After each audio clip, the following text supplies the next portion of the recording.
It's 3 a.m., and there you are again, aimlessly browsing through videos that add nothing to your life, knowing perfectly well that tomorrow you'll have to face everything you avoided today. That presentation that's been waiting for weeks, that uncomfortable conversation you keep postponing, that important decision you've turned into a mountain because you've avoided it for so long you don't even know where to start anymore. And then you ask yourself, why am I like this? Why, knowing exactly what I need to do, does my mind seem to conspire against myself? If you identify with this, you're not alone. But you're also not sick, you're not lazy, you don't lack discipline, and you're definitely not a lost cause. What's happening to you has a much deeper and more revealing explanation than you imagine. An explanation that, once you understand it, will not only change your perspective on procrastination, but on yourself and how you've been living your life. Procrastination is not what they've made you believe. It's not laziness. It's not lack of willpower. It's not disorganization. Procrastination is, in reality, a psychological survival strategy that your mind has developed to protect you from something much more terrifying than a deadline or a pending task. It's your defensive system against the possibility of facing a truth about yourself that until now you haven't been prepared to see. Imagine for a moment that your mind is like an ancient city with walls. For years, you've built these walls to protect something very valuable in the center: your identity, your self-esteem, your sense of who you are. Every time you procrastinate, what you're really doing is sending guards to reinforce those walls, because on the other side of the task you avoid, there isn't simply work to be done. On the other side is a terrifying question. What if I try and I'm not as capable as I think? What if I give my maximum effort and the result reveals that I'm not who I thought I was? Procrastination is the mechanism your psyche has developed to keep you in a state of infinite potential. As long as you don't do that task, as long as you don't make that decision, as long as you don't have that conversation, you can keep believing you're capable of anything. It's the difference between being a writer who has unfinished their book and being someone who wrote a mediocre book. As long as the book isn't finished, the writer can continue being, in their mind, the next great novelist. Once finished, they become someone who wrote exactly that book, with all its limitations and imperfections. Here's the first key to understanding your procrastination. You don't avoid tasks, you avoid truths. You don't run from work, you run from the possibility of facing your real limits. And this is not a character flaw, it's a completely human and understandable response to the vulnerability that comes with exposing yourself to judgment, including your own judgment. But there's something even deeper. Carl Jung, the Swiss psychologist who revolutionized our understanding of the human mind, spoke about the concept of the shadow, that part of ourselves we've repressed, denied, or simply don't recognize. Your procrastination isn't just fear of failure, it's also fear of success, because success would force you to integrate a version of yourself you're not sure you're ready to be. Think about it. How many times have you avoided doing something not because it was difficult, but because part of you knew you could do it well, and that terrifies you? Because if you can do it well, then you'll have to keep doing it well. If you demonstrate you're capable, then capability will be expected of you. If you reveal your potential, then you'll have to live up to that potential, and that means abandoning the comfort of mediocrity, the safety of flying under the radar, the freedom of having no expectations about you. Procrastination, then, is not just an avoidance strategy. It's a form of control. It's your way of saying, I decide when and how to show what I'm capable of doing. It's an unconscious resistance to external expectations, a way to maintain your autonomy in a world that constantly tries to define you, categorize you, and put you in a box. But there's a third dimension of procrastination that's even more revealing.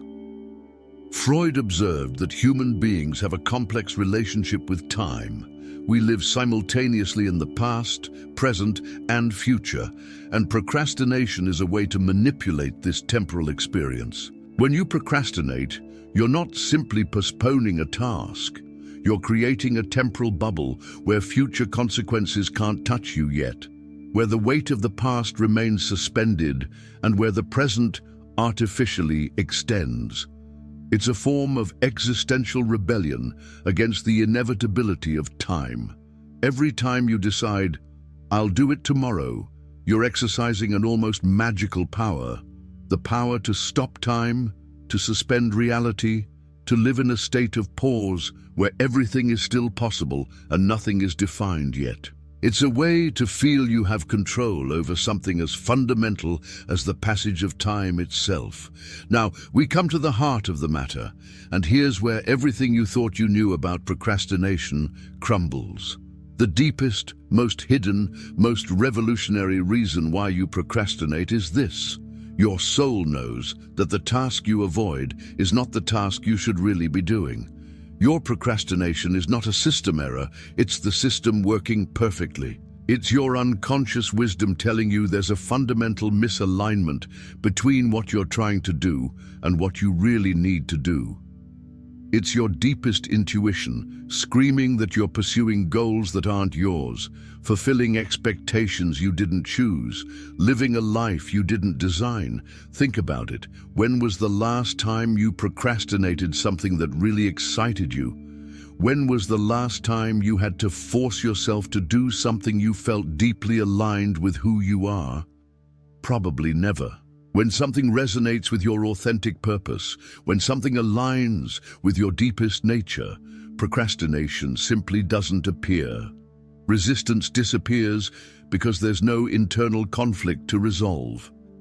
Procrastination, then, is your internal compass telling you you're navigating in the wrong direction. It's your spiritual navigation system alerting you that you've lost your way. You're not lazy, you're a soul in resistance against a life that doesn't completely belong to you. This revelation changes everything, because it means the solution isn't in disciplining yourself more, organizing better, or finding the perfect productivity technique. The solution is in listening to what your procrastination is telling you. It's in asking the difficult questions. Why do I avoid this? What really terrifies me about completing this task? Is this goal mine, or what others expect of me? Am I procrastinating because I'm afraid of failure, or because I'm afraid of discovering I don't want what I think I want? Here enters the wisdom of Viktor Frankl, the psychiatrist who survived Nazi concentration camps and revolutionized our understanding of human purpose. Frankl observed that human beings can endure almost any suffering if they find meaning in it, but that lack of meaning is unbearable. Your procrastination may be the way your psyche protects you from fully committing to something that lacks real meaning for you. You're not procrastinating because you're weak, you're procrastinating because you're wiser than you consciously know. Your resistance is intelligent. Your avoidance is selective. Your delay is strategic. Your unconscious mind is trying to save you from investing your vital energy in directions that won't take you where your soul really wants to go. But there's an even deeper layer. Procrastination can also be a form of misunderstood self-compassion. In a world that constantly pressures you to be more productive, more efficient, more optimized, procrastinating may be your unconscious way of giving yourself the rest you consciously don't allow yourself. It's your way of saying, not everything in my life has to be productive. Not every moment has to be optimized. I have the right to exist without constantly justifying my existence through achievements. It's a silent rebellion against the tyranny of constant productivity. It's your way of preserving some humanity in a world that tries to turn you into an efficient machine. When you procrastinate watching meaningless videos or browsing without purpose, you're not wasting time. You're reclaiming your right to exist without having to constantly prove your worth through production. And here's the most transformative insight of all. Procrastination disappears when you find your authentic purpose, but not because you become more disciplined, but because there's nothing left to avoid. When you're doing what you really came to do in this world, when you're expressing your most authentic nature, when you're creating from your deepest center, resistance simply doesn't exist. It's like a river that has found its natural course. It doesn't have to struggle to flow. It flows because that's its nature. It doesn't have to fight against rocks and obstacles. It naturally goes around them because it knows its destination. Your procrastination is stagnant water, waiting to find its true course. Now, this doesn't mean you should abandon all responsibility and only do what feels good. It means you need to develop the ability to distinguish between resistance that arises from fear and resistance that arises from misalignment. You need to learn to listen to the messages your procrastination is sending you instead of simply fighting against it. The first type of resistance, the one that arises from fear, feels like anxiety, like panic, like, "I can't do it." It's the ego's resistance that fears being exposed, judged, or found inadequate. This resistance is overcome not with discipline, but with self-compassion, with understanding that failure doesn't define you, that others' judgment doesn't determine your worth, that your identity is broader than any specific outcome. The second type of resistance, the one that arises from misalignment, feels like apathy, like disconnection, like, "What's the point of this?" It's the soul's resistance that refuses to participate in activities that don't nourish its authentic growth. This resistance is honored by asking yourself, how can I find meaning in this I have to do? How can I connect this task to my deepest values? Or if it's impossible, how can I change my situation so my responsibilities align better with my purpose? But there's an even deeper revelation waiting for you. Procrastination can also be a manifestation of what Jung called the problem of meaning. In traditional societies, life purpose was predefined by community, religion, family. You knew what was expected of you, what your place in the world was, what constituted a well-lived life. In modernity, we've gained freedom, but lost predefined meaning. Now each person must create their own meaning, and that's a terrifying task. Your procrastination may be the paralysis that arises from having too many options and too little clarity about which path to choose. You don't procrastinate because you don't know what to do. You procrastinate because deep down, you're not sure who you are or what you really want. And while that existential confusion isn't resolved, any specific action will feel like betting your entire identity on a single card. This is procrastination's most beautiful paradox. The more you fight it with external techniques, the stronger it becomes, because you're not addressing the root cause. It's like trying to cure fever by taking ice instead of attacking the infection. Fever isn't the problem. It's the symptom that something deeper needs attention. True transformation begins when you stop seeing procrastination as your enemy and start seeing it as your teacher. When you stop asking, "How can I stop procrastinating?" and start asking, "What is my procrastination teaching me about myself?" When you stop fighting against resistance and start investigating what's underneath it. Imagine your procrastination is like a small child who's acting out. You can punish them, ignore them, or try to control them with more rules and structure. Or you can kneel to their level, look them in the eyes and ask, "What do you need? What are you trying to tell me?"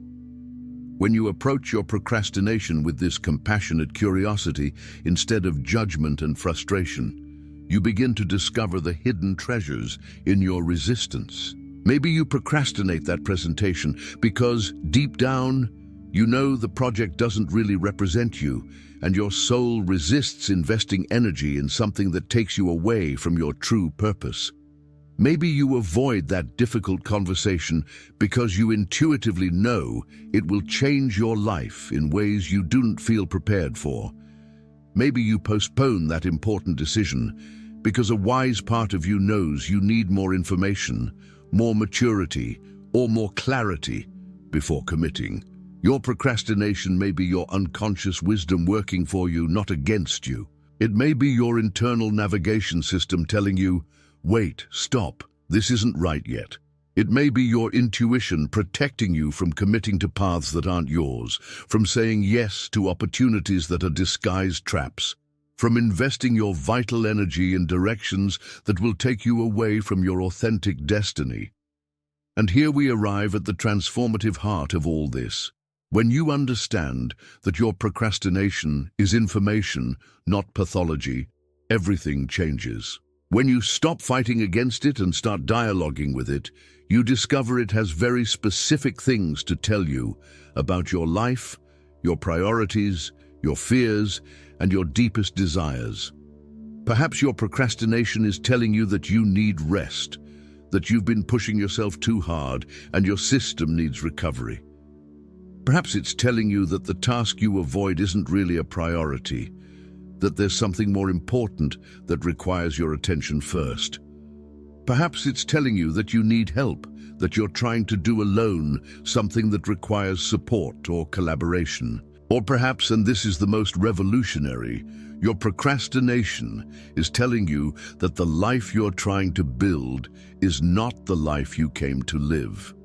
That the goals you pursue aren't your goals, that the expectations you try to meet aren't expectations you consciously chose, but expectations you absorbed from your family, your culture, your social environment. When my procrastination was most intense, it wasn't when I had to do difficult things, it was when I had to do things that took me away from who I really was. My resistance wasn't laziness, it was unconscious integrity. My avoidance wasn't weakness, it was unrecognized wisdom. My postponement wasn't lack of discipline, it was my soul telling me I was betraying my authentic nature. Real transformation occurs when you start seeing your procrastination as a compass that always points toward your true north. When you procrastinate something you know is important for your authentic growth, that resistance is showing you exactly where your fears, your insecurities, your growth areas are. When you procrastinate something that doesn't resonate with you, that resistance is protecting you from investing your energy in directions that don't belong to you. But here comes the part that requires true courage.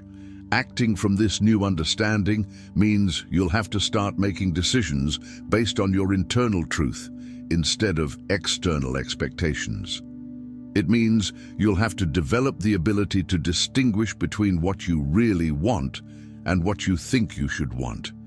It means you'll have to be willing to disappoint others to be honest with yourself. And that's terrifying, because it means you'll have to take complete responsibility for your life. You won't be able to blame procrastination for your results. You won't be able to hide behind the excuse of, I didn't have time, or I couldn't concentrate. You'll have to face the truth that if something is really important to you, you'll find a way to do it, and if you don't, it's because it's not as important as you thought. This new relationship with your procrastination requires developing what ancient philosophers called self-knowledge. It requires you to become an attentive observer of your own patterns, to develop the ability to ask yourself, what's really happening here? What do I need to understand about myself right now? When you procrastinate, instead of judging yourself, ask yourself, am I avoiding this because I'm afraid of not being good enough? If so, your work isn't to force yourself to do the task. Your work is to heal the self-esteem wound that makes your worth depend on external results. Am I avoiding this because it doesn't seem important to me? If so, your work is to find the connection between this task and your deepest values, or reconsider if you really need to do it. Am I avoiding this because I'm overwhelmed? If so, your work is to simplify, ask for help, or divide the task into more manageable parts. Am I avoiding this because I know it will take me down a path I don't want to travel? If so, your work is to honor that wisdom and explore alternatives that align better with your true path. The beauty of this approach is that it transforms procrastination from a problem you have into information you receive, from a failure you correct into wisdom you consult, from an enemy you fight into an ally you listen to. And when you start really listening to what your procrastination is telling you, when you start honoring the wisdom in your resistance, something magical happens. You start developing what we could call aligned action. You start moving in the world from a place of authenticity instead of from a place of obligation. You start doing things because they resonate with you, because they nourish your growth, because they're aligned with your purpose, not because you should do them. And the beautiful paradox is that when you act from this authentic alignment, you naturally become more productive, more focused, more efficient, but not because you've disciplined yourself more, because there's no longer internal conflict consuming your energy. There's no longer one part of you fighting against another part of you. All your energy flows in the same direction because your whole person is committed to what you're doing. This is the secret that productivity techniques can't give you. External efficiency is always the result of internal coherence. Sustainable discipline only arises when there's alignment between your actions and your authentic nature. Constant motivation only appears when you're nourishing something you truly value. That's why traditional techniques to beat procrastination only work temporarily. They can give you strategies to force yourself to do things, but they can't give you authentic reasons to want to do them. They can help you manage symptoms, but they can't resolve the root cause. It's like taking painkillers for a broken bone. They give you temporary relief, but the bone still needs real healing. Real healing of chronic procrastination doesn't come from more organization, more discipline, or more techniques. It comes from more self-knowledge, more authenticity, more alignment between who you are and how you live. It comes from developing the courage to listen to your internal truth, even when it contradicts external expectations. This means you'll have to be willing to reevaluate many things in your life. You'll have to ask yourself if the work you do is work you want to be doing. If the goals you pursue are goals you really value. If the life you're building is a life you really want to live. And these aren't easy questions, because their answers may require significant changes. But here's the beauty of this process.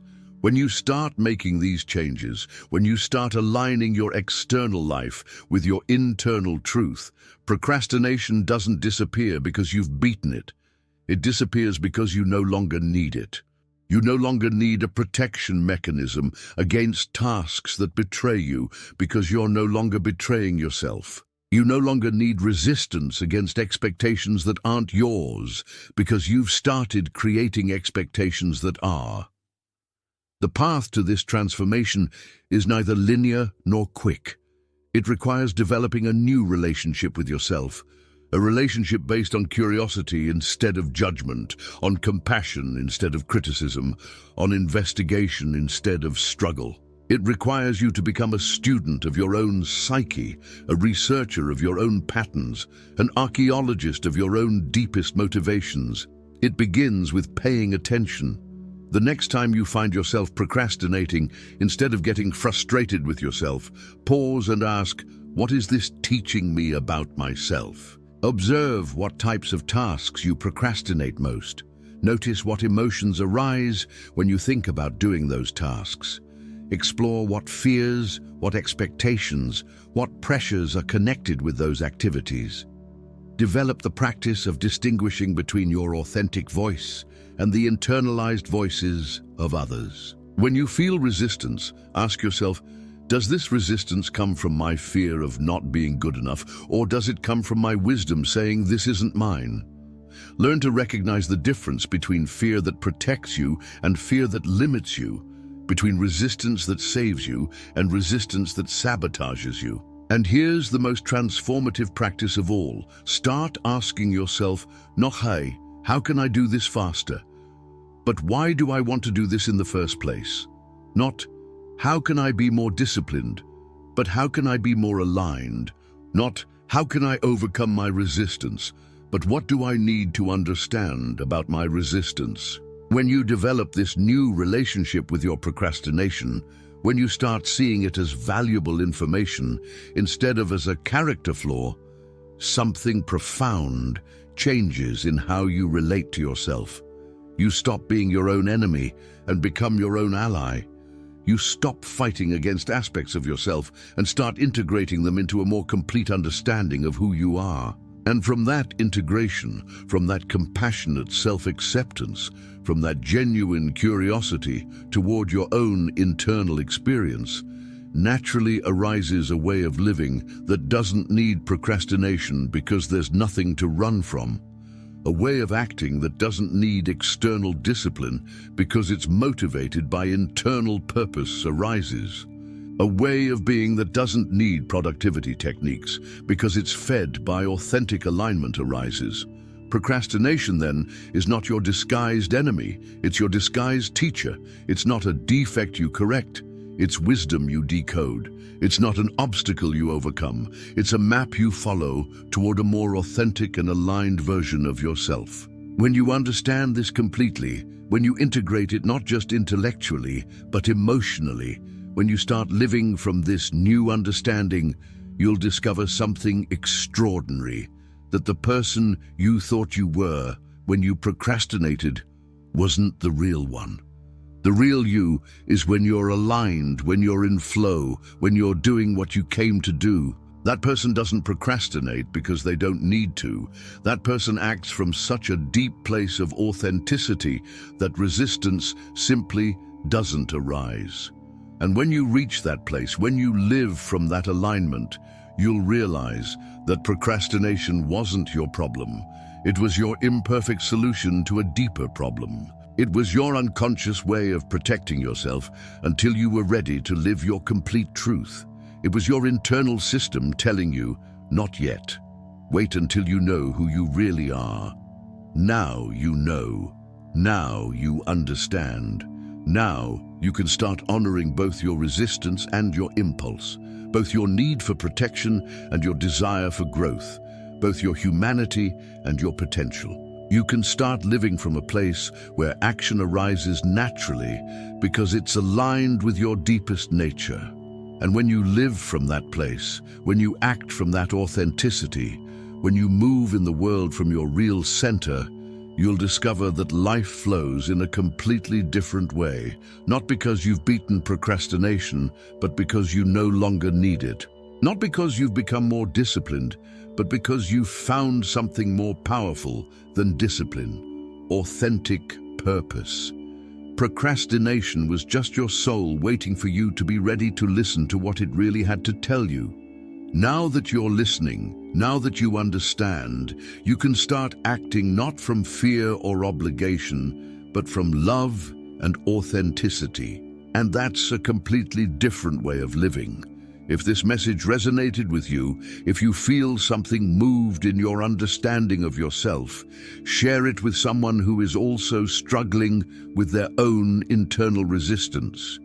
Because when we understand that our flaws are actually disguised wisdom, when we stop judging ourselves and start listening to ourselves, we not only transform our relationship with procrastination, we transform our relationship with ourselves. And that transformation is the most valuable gift you can give yourself and the world.